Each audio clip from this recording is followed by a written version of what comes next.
सुबह की हल्की धूप के साथ गांव का बाजार धीरे धीरे जाग रहा था। लोग अपने काम में लगे थे और इसी बाजार में थी एक छोटी सी मिठाई की दुकान जो दूर दूर तक मशहूर थी। इस दुकान का नाम था गोपाल मिठाई भंडार। रंग बिरंगी मिठाइयाँ, खुशबू से भरी हवा और ग्राहकों की भीड़, सब कुछ इस दुकान को खास बनाता था। लेकिन इस दुकान का मालिक गोपाल हलवाई दिल से अच्छा था, पर एक कमजोरी थी।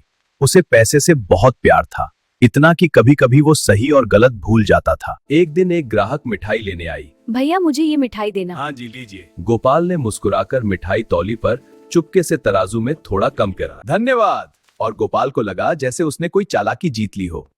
उस शाम जब उसने पैसे गिने तो उसे लगा कि कम मेहनत में ज्यादा कमाई हो सकती है। वाह, इतनी सारी कमाई। और यही सोच धीरे धीरे आदत बन गई। कुछ दिनों बाद उसने और बड़ा फैसला किया। उसने सोचा, अगर घी कम और तेल ज्यादा डाल दूं तो खर्च बचेगा और मुनाफा बढ़ेगा। और उसी दिन से मिठाइयों में मिलावट शुरू हो गई। दिखने में सब वैसा ही था, पर सच्चाई बदल चुकी थी। कैसी लगी मिठाई? लोग मिठाई खाते तो थे, पर स्वाद पहले जैसा नहीं रहा। फिर भी पुराने भरोसे की वजह से कोई खुलकर कुछ कह नहीं रहा था। और बताओ। उसी समय एक बूढ़ा साधु बाजार में आया।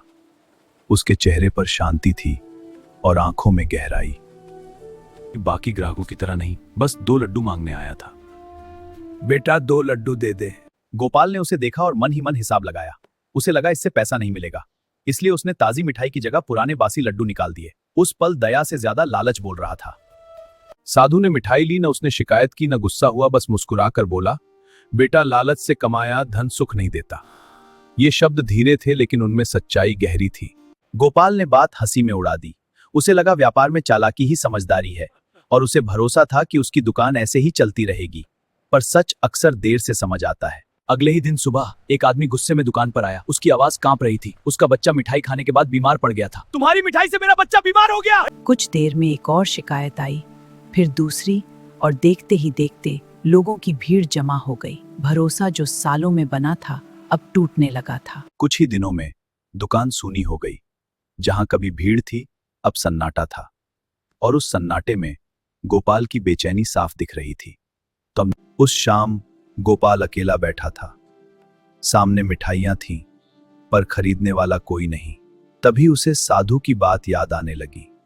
रात को उसने कमाई गिनी, पर सिक्कों की आवाज भी उसे चुभने लगी, क्योंकि अब उसे समझ आ रहा था कि उसे याद आया कैसे उसने कम तौला, कैसे मिलावट की और कैसे धीरे धीरे खुद अपनी दुकान डुबो दी। उसकी आंखों में पछतावा था और दिल में डर, पर यही वो पल था जहां से बदलाव शुरू हो सकता था। अगली सुबह उसने तय किया, अब वह ईमानदारी से काम करेगा। भले कम कमाए, पर सही कमाए। उसने मिलावट का सामान हटा दिया, क्योंकि सही शुरुआत गलत चीजें हटाने से होती है। आज वह मिठाई नहीं, भरोसा बना रहा था। हर कड़छी में सावधानी थी। वह दरवाजे की तरफ देखता रहा। उसे पता था भरोसा लौटने में समय लगता है।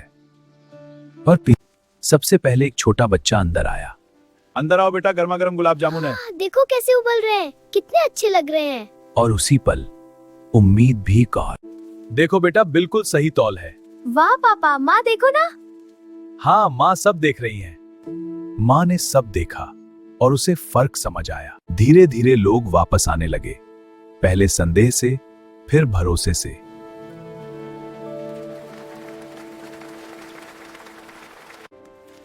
लो, बिल्कुल सही तौल है। हाँ बिल्कुल, शुक्रिया। दूर खड़ा साधु सब देख रहा था।